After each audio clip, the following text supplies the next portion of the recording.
여러분, 최근 주말에 마트 가셨다가 혹시 이런 거 보셨습니까? 네, 중국 유니트리의 휴머노이드 로봇입니다. 가격은 약 3천만 원대, 싼 건 800만 원짜리도 있죠. 사람들은 이걸 보고 와, 신기하다 하거나 내 일자리 뺏기는 거 아니야? 라며 막연한 두려움을 느낍니다. 하지만 글로벌 자본의 움직임을 아는 투자자들의 눈에는 이 장면이 전혀 다르게 보입니다. 소름 돋는 데이터 식민지의 서막이거든요. 그런데 같은 시각, 자동차를 만들어야 할 현대차가 아주 기괴한 발표를 합니다. 저 외딴 새만금 갯벌에 무려 9조 원을 쏟아붓겠다는 겁니다. 전기차 공장 짓는 돈이냐고요? 아닙니다. 이 돈의 절반 이상인 5조 8천억 원은 지금 일론 머스크도 돈 주고 못 구해서 안달난 엔비디아의 최신 AI 칩 블랙웰 5만 장을 싹쓸이하는 데 쓰입니다. 우리 동네 마트에 깔리기 시작한 헐값의 중국 로봇, 그리고 갯벌 한가운데에 세계 최대 규모의 AI 칩을 때려박고 있는 현대차. 도대체 무슨 일이 벌어지고 있는 걸까요? 오늘 영상은 단순한 로봇 이야기가 아닙니다. 테슬라도, 구글도, 애플도 결국 현대차 앞에 줄 서게 될 수밖에 없는 이유. 피지컬 AI, 패권 전쟁의 소름 돋는 큰 그림을 지금부터 해독해 드립니다. 경기도 외곽 산업단지, 직원 30명 남짓한 자동차 부품 공장이 있습니다. 사장님은 요즘 부품 품질보다 더 골치 아픈 문제를 안고 있죠. 사람이 안 옵니다. 외국인 노동자 비자 시즌이 돌아오면 새벽부터 전화기를 붙잡고, 그래도 라인 하나는 늘 비어 있습니다. 이 공장만의 이야기가 아닙니다. 지금 한국 제조업 현장 곳곳에서 벌어지고 있는 일이죠. 그런데 이 상황을 아주 군침 흘리며 지켜보는 눈들이 있습니다. 글로벌 로봇 기업들입니다. 이유는 단순합니다. 로봇이 진짜 돈이 되려면 사람이 부족하고 인건비가 비싸고, 그러면서도 로봇이 실제로 투입될 공장이 빼곡해야 합니다. 이 세 박자가 한꺼번에 맞아떨어지는 나라가 지구상에 거의 없습니다. 미국을 보면 명확합니다. 소프트웨어는 세계 최강이지만 공장 자체가 해외로 빠져나간 지 오래죠. 테슬라가 텍사스에 기가팩토리를 지었다 해도 나라 전체의 제조업 밀도는 한국에 비할 바가 못 됩니다. 중국은 정반대 문제를 안고 있죠. 공장은 세계에서 가장 많은데 인건비가 아직 충분히 싸니까 사장님 입장에서 굳이 비싼 로봇을 들여놓을 이유가 없는 겁니다. 한국은 다릅니다. 출산율은 세계 꼴찌 수준으로 곤두박질 쳤고, 제조업 인건비는 중국의 4~5배에 달하죠. 그러면서 반도체, 자동차, 조선, 배터리까지 세계적 수준의 공장들이 서울에서 부산까지 반나절 물류권 안에 촘촘히 깔려 있습니다. 로봇 회사 입장에서는 꿈의 시장입니다. 테스트도 되고 장사도 되고 데이터까지 쏟아지는 땅이니까요. 다만 이걸 뒤집어 보면 좀 서늘해집니다. 한국이 로봇을 가장 절실히 필요로 한다는 건 로봇 없이는 산업이 버티기 어려운 나라가 되어간다는 뜻이기도 하거든요. 바로 이 절박함을 가장 먼저 읽어낸 세력이 있었습니다. 그리고 그들이 내민 첫 번째 카드는 상식을 뒤엎는 가격표였습니다. 유니트리가 지난해 공개한 R1이라는 로봇이 있습니다. 키 120cm, 무게 23kg, 가격이 약 800만 원입니다. 웬만한 중형 TV 2대 값이죠. 휴머노이드 로봇이 이 가격에 팔린다는 건 솔직히 상식 밖의 일입니다. 관절 모터, 센서, 제어보드만 따져도 원가가 빠듯하다는 게 업계의 공통된 분석이죠. 그런데 중국은 이 가격을 밀어붙이고 있습니다. 손해를 보면서까지 로봇을 뿌리누가 한 이유가 뭘까요? 여기서 떠올려야 할 비즈니스 모델이 하나 있습니다. 프린터입니다. 프린터 본체는 거의 공짜 수준으로 풀죠. 핵심은 잉크 카트리지입니다. 본체를 깔아놓으면 소비자는 계속 그 회사의 잉크를 사야 하고 진짜 수익은 거기서 나옵니다. 중국 로봇의 초저가 공세가 정확히 이 구조를 따라가고 있습니다.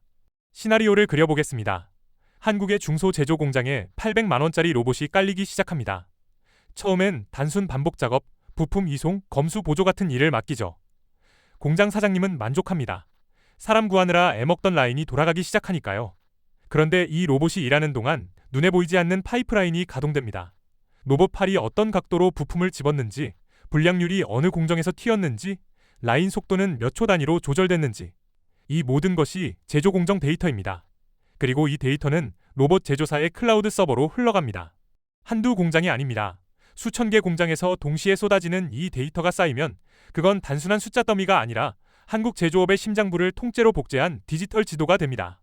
그리고 3년쯤 뒤 공장이 이 로봇 없이는 돌아가지 않게 된 시점에 진짜 카드가 나옵니다. 소프트웨어 업데이트 구독료료, 클라우드 연동 비용, 데이터 분석 서비스, 잉크값이 오르기 시작하는 겁니다. 그때 가서 다른 로봇으로 바꾸겠다고요. 쌓인 데이터와 공정 호환성이 전부 묶여 있으니 빠져나가기가 거의 불가능합니다. 이것이 기술 식민지의 구조입니다. 헐값의 하드웨어 뒤에 숨겨진 진짜 전쟁터는 소프트웨어와 데이터였던 겁니다. 이 판을 읽은 현대차는 전혀 다른 방향에서 승부수를 꺼내들었습니다. 보스턴 다이내믹스의 아틀라스를 기억하시는 분들 많을 겁니다. 유튜브에서 백덤블링을 하고 파쿠르를 뛰고 춤까지 추던 그 로봇 말입니다. 영상이 올라올 때마다 댓글창은 감탄과 공포가 뒤섞였죠. 그런데 올해 1월 CES 2026 무대에 아틀라스가 다시 나타났습니다. 완전히 다른 모습으로 무대 위를 걸어 나온 아틀라스가 관중을 향해 손을 흔들자 810명이 빼곡히 들어찬 현장에서 환호성이 터져 나왔습니다. 그런데 이게 왜 충격이냐면 이전까지 아틀라스는 영상으로만 존재했기 때문입니다. 2024년 4월에 유압식 구형을 은퇴시키고 완전 전기식 신형을 공개하긴 했지만 그건 짧은 영상이 전부였죠. 실물이 사람들 앞에서 걸어다닌 건 CES 2026이 처음이었습니다. CNET는 이 로봇에 최고 로봇상을 안겼습니다. 신형 아틀라스는 덤블링을 하지 않습니다. 대신 몸통이 180도 뒤로 꺾이고 머리와 팔이 360도 회전하며 바닥에 누운 상태에서 관절을 기괴하게 비틀어 올리며 혼자 일어납니다. 이 동작 하나하나가 공장 라인을 위한 설계입니다. 좁은 차체 안에 팔을 밀어넣어 볼트를 조이고 컨베이어 아래로 몸을 낮춰 부품을 점검하고 넘어져도 사람 도움 없이 복귀하죠. 구글 제미나이 기반 AI가 탑재되고 하루면 새로운 작업을 학습할 수 있다는 발표까지 나왔습니다. 쇼맨십을 완전히 버리고 공장의 노동자로 방향을 틀어버린 겁니다. 그리고 함께 공개된 숫자가 결정적이었습니다. 연간 3만 대 규모의 양산 공장을 짓겠다는 계획. 2028년부터 현대차 미국 조지아 공장에 우선 투입하고 2030년에는 부품 조립까지 범위를 넓히겠다는 로드맵. 한 대짜리 쇼가 아니라 수만 대를 찍어내는 양산 플랫폼으로 완전히 탈바꿈한 겁니다. 이 전환의 배후에 현대차가 있습니다. 2021년 약 1조 2천억 원에 보스턴 다이내믹스를 인수한 뒤 묘기 로봇이 아니라 돈을 벌어올 로봇을 만들라고 방향타를 돌렸죠. 그리고 이 양산 플랫폼이 들어앉을 땅으로 새만금을 찍었습니다. 자동차 회사가 왜 하필 갯벌 한가운데를 골랐는지 그 입지의 비밀은 숫자를 들여다보면 드러나기 시작합니다. 일론 머스크가 텍사스 오스틴에 기가 팩토리를 지을 때 사람들은 왜 하필 사막 한가운데냐고 물었습니다. 답은 간단했죠. 땅이 넓고 전기가 싸고 규제가 느슨했으니까요. 그런데 지금 현대차가 새만금에서 벌이는 일은 테슬라보다 한 단계 더 나간 구상입니다. 단순히 공장 하나 짓겠다는 게 아닙니다. 뇌와 몸과 혈액을 한 곳에 모두 집어넣겠다는 겁니다. 뇌부터 보겠습니다. 5조 8천억 원이 들어가는 AI 데이터 센터입니다. 엔비디아 블랙웰 GPU 5만 장이 들어가는 이 시설은 단순한 서버실이 아닙니다. 아틀라스가 공장에서 부품을 짚고 옮기고 조립하는 모든 동작을 학습시키는 거대한 두뇌죠. 로봇 한 대가 현장에서 익힌 기술을 이 데이터 센터에 올리면 나머지 수만 대가 동시에 그 기술을 내려받습니다. 로봇이 늘어날수록 두뇌는 똑똑해지고 두뇌가 똑똑해질수록 로봇의 가치가 올라가는 구조입니다. 몸은 연간 3만 대 규모의 로봇 제조 클러스터입니다. 아틀라스 완성품 공장과 부품 단지가 한 울타리 안에 들어갑니다. 데이터 센터에서 나온 학습 결과가 바로 옆 공장에서 생산되는 로봇에 실시간으로 반영되는 구조죠. 테슬라가 차를 만들면서 자율주행 데이터를 모으듯 현대차는 로봇을 만들면서 피지컬 AI 데이터를 쌓겠다는 겁니다. 그런데 뇌와 몸만으로는 부족합니다. AI 데이터 센터는 전기를 미친 듯이 먹어치우는 시설입니다. 서울 한복판에 이걸 짓겠다고 하면 전력망이 버티질 못하죠. 여기서 혈액이 등장합니다. 새만금은 서울 면적의 3분의 2에 달하는 광활한 부지에 일조량까지 풍부합니다. 현대차는 여기에 태양광 발전에 1조 3천억 원, 수소를 만드는 수전에 플랜트에 1조 원을 쏟아부어 에너지를 현장에서 직접 만들어 씁니다. 외부 전력망 늘을 볼 필요가 없는 자급자족 구조, 업계 용어로 지산지소입니다. 현재 100메가와트 규모로 시작하지만 새만금의 재생에너지 여건을 활용해 500메가와트까지 단계적으로 확장할 수 있다는 게 현대차의 계산이죠. 정리하면 이렇습니다. 뇌가 로봇을 가르치고 몸이 로봇을 찍어내고 혈액이 이 모든 걸 멈추지 않고 돌린다. 세개가 한 곳에 붙어 있으니 데이터와 에너지의 소실이 최소화되고 필요하면 규모를 무한히 키울 수 있습니다. 테슬라의 기가 팽토리가 전기차 양산 혁명이었다면 새만금은 로봇 양산 혁명의 출발점이 되려는 겁니다. 그런데 여기서 테슬라와 현대차의 결정적인 차이가 하나 더 있습니다.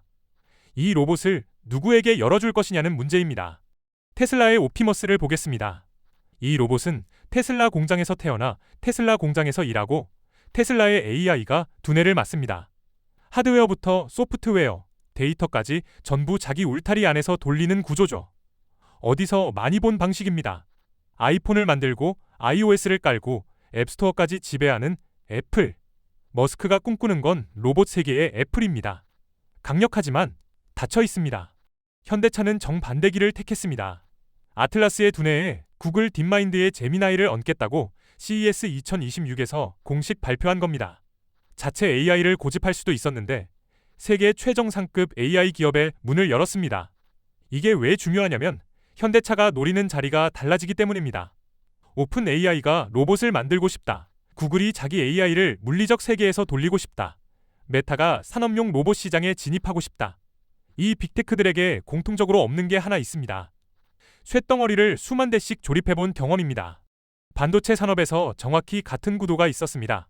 엔비디아, 퀄컴, 애플 같은 기업들은 천재적인 칩을 설계하지만 직접 찍어내진 못합니다. 그 칩을 실물로 만들어주는 곳이 TSMC죠. 설계는 당신이 하세요. 생산은 우리가 합니다. 이 위탁 생산 모델, 파운드리가 TSMC를 시가총액 세계 10위권 기업으로 만들었습니다. 현대차가 새만금에서 세우려는 것이 바로 로봇 세계의 TSMC입니다. 어떤 AI 두뇌든 탑재해줄 수 있는 양산 플랫폼. 세상의 모든 소프트웨어 천재들이 결국 줄을 서야 하는 하드웨어 공장. 실현 가능성도 숫자로 뒷받침됩니다. 로봇 원가의 60% 이상은 모터, 감속기, 배터리 같은 물리적 부품이 차지하는데 이건 현대차가 매일 전기차를 찍어내면서 다루는 부품과 상당 부분 겹칩니다. 실리콘밸리가 아무리 소프트웨어에 강해도 이 물리적 공급망을 하루아침에 만들 수는 없죠. 테슬라는 자동차 공장이 있으니 가능하다고요. 맞습니다. 하지만 테슬라는 자기 공장에서 자기 로봇만 만들겠다는 애플 모델을 고수하고 있습니다. 남의 AI를 얹어주는 건 머스크의 선택지에 없죠. 이것이 현대차의 빅피처입니다. 테슬라가 자기 성을 높이 쌓는 동안 현대차는 모두가 와서 쓸 수 있는 항구를 짓겠다는 겁니다. 그 항구의 위치가 새만금이고 입항료가 곧 현대차의 새로운 수입 모델이 됩니다. 그런데 이 전략이 실제로 먹히려면 빅테크들이 정말로 현대차의 문을 두드려야 합니다. 과연 구글과 메타가 고개를 숙일 이유가 있을까요? 구글 딥마인드의 로봇 AI는 세계 최정 상급입니다. 메타도 자체 AI 모델로 물리 세계 진출을 노리고 있죠. 오픈 AI 역시 로봇 스타트업에 투자를 쏟아붓고 있습니다. 그런데 이 회사들의 본사에 가보면 공통점이 하나 있습니다. 공장이 없습니다. 정확히 말하면 쇳덩어리를 다뤄본 적이 없습니다. 소프트웨어 세계에서는 코드 한 줄이면 전 세계에 배포됩니다. 서버 몇 대 늘리면 사용자 1000만 명을 더 받을 수 있죠. 하지만 로봇은 다릅니다. 모터를 깎고 감속기를 조립하고 배터리를 넣고 프레임에 볼트를 수백 개 박아야 한 대가 나옵니다. 이걸 수만 대씩 찍으려면 부품 수급부터 품질 관리, 조립 라인 설계까지 수십 년 단위의 제조 노하우가 필요합니다. 돈이 있다고 내일 당장 만들 수 있는 영역이 아닌 겁니다. 여기서 결정적인 숫자가 하나 등장합니다. 휴머노이드 로봇 원가의 60% 이상을 차지하는 핵심 부품이 모터, 감속기, 배터리인데 이것들이 전기차 부품과 상당 부분 겹칩니다. 현대차가 매일 전기차 수천 대를 조립하면서 다루는 부품들이죠. 전기차용 구동 모터의 토크 제어 기술은 로봇 관절 모터에 거의 그대로 전용됩니다. 배터리 팩 설계와 열 관리 시스템도 마찬가지고요. 현대차 입장에서는 이미 갖고 있는 공급망을 로봇 쪽으로 확장하는 것이니 완전히 밑바닥부터 시작하는 빅테크와는 출발선 자체가 다른 겁니다. 비교할 만한 사례가 반도체 역사에 있습니다. 2010년대 초반 퀄컴과 엔비디아는 TSMC 없이도 칩을 만들 수 있다고 자신했습니다. 자체 공장을 검토하기도 했죠. 결과는 어땠습니까? 10년이 지난 지금 전 세계 첨단치의 대부분이 TSMC 한 곳에서 나옵니다. 설계 능력과 제조 능력은 완전히 다른 근육이었던 겁니다. 로봇 산업도 같은 길을 걸을 가능성이 높습니다. AI를 설계하는 능력과 로봇을 수만 대씩 찍어내는 능력은 별개의 영역이니까요. 결국 구도는 이렇게 정리됩니다. 빅테크는 두뇌를 만들고 현대차는 몸을 만든다. 두뇌만으로는 물건을 옮길 수 없고 몸만으로는 판단을 내릴 수 없습니다. 그런데 두뇌를 만드는 회사는 10곳이 넘지만 몸을 수만 대씩 양산할 수 있는 회사는 손에 꼽습니다. 이 비대칭이 현대차의 가장 강력한 무기입니다. 그리고 이 무기의 뿌리를 따라가면 갯벌 위에 제국을 세운 적이 있는 한 사람의 그림자와 만나게 됩니다. 1984년 충남 서산 앞바다. 조수간만의 차가 거센 물길을 막아야 간척지가 완성되는데 어떤 공법을 써도 물살이 제방을 집어삼켰습니다. 공사는 교착 상태에 빠졌고 전문가들은 불가능하다고 고개를 저었죠. 그때 정주영 회장이 꺼낸 카드는 누구도 예상하지 못한 것이었습니다. 폐유조선.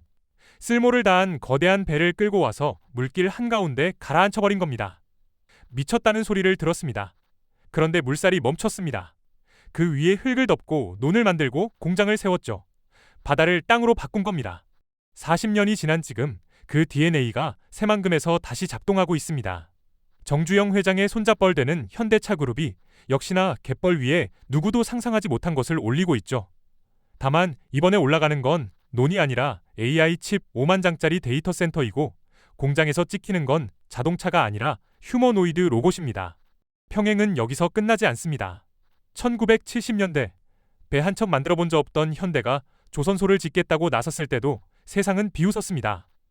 정주영 회장은 500원짜리 지폐에 인쇄된 거북선 그림을 들고 외국 은행을 찾아가 차관을 얻어냈다는 일화가 유명하죠.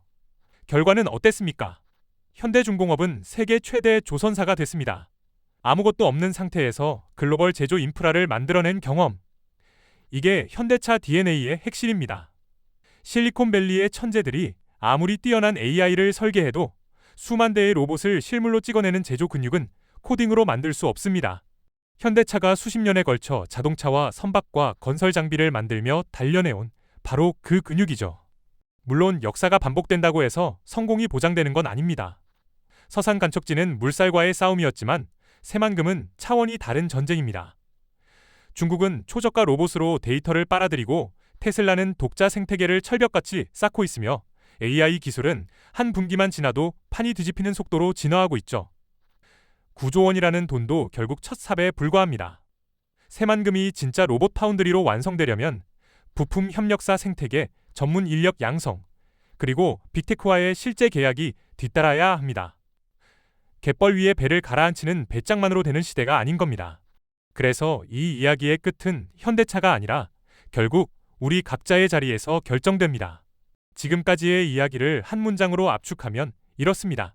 로봇 전쟁의 본질은 로봇이 아니라 데이터와 제조 인프라의 지배권 싸움이라는 것. 중국은 헐값 로봇으로 데이터를 선점하려 하고 테슬라는 폐쇄형 생태계로 독점을 꿈꾸며 현대차는 개방형 파운드리로 그 사이를 뚫으려 합니다. 세 갈래의 전략이 동시에 격돌하는 무대가 바로 지금 이 순간의 대한민국입니다. 이 전쟁에서 한국이 가장 경계해야 할 시나리오는 명확합니다. 현대차의 파운드리가 완성되기 전에 중국발 초저가 로봇이 중소제조 현장을 장악해버리는 겁니다. 한번 깔린 로봇의 소프트웨어와 데이터 체계를 나중에 걷어내는 건 스마트폰 운영체제를 바꾸는 것보다 훨씬 어렵습니다. 공장이 중국 플랫폼에 종속되는 순간 한국 제조업의 핵심 데이터는 더 이상 우리 것이 아니게 됩니다. 시간이 편이 아니라는 뜻이죠. 하지만 반대편의 가능성도 열려 있습니다. 새만금에서 뇌와 몸과 혈액이 맞물려 돌아가기 시작하면 전 세계 빅테크가 로봇 양산을 의뢰하러 한국을 찾게 됩니다. 반도체의 TSMC가 대만을 세계 공급망의 핵심으로 만들었듯 로봇의 파운드리가 한국을 피지컬 AI 시대의 중심축으로 만들 수 있습니다. 2028년 새만금에서 첫 양산형 아틀라스가 걸어 나오는 날, 그 풍경의 의미는 단순한 공장 가동이 아닐 겁니다. 결국 질문은 이겁니다. 우리는 중국의 데이터 식민지가 될 것인가? 아니면 세계 로봇 하드웨어의 관문이 될 것인가? 이건 현대차 혼자 결정할 수 있는 문제가 아닙니다. 부품 협력사가 뛰어들어야 하고 인재가 새만금으로 향해야 하고 정부의 규제가 속도를 맞춰야 합니다. 그리고 무엇보다 이 변화의 한가운데 서게 될 사람은 바로 여러분입니다. 당장 여러분의 직장에 이 로봇들이 투입된다면 어떤 일이 벌어질 것 같습니까? 여러분의 날카로운 생각을 댓글로 남겨주십시오. 오늘 영상이 유익하고 재밌으셨다면 구독과 좋아요 부탁드리겠습니다. 영상 제작에 큰 힘이 됩니다. 다음 영상에서 뵙겠습니다.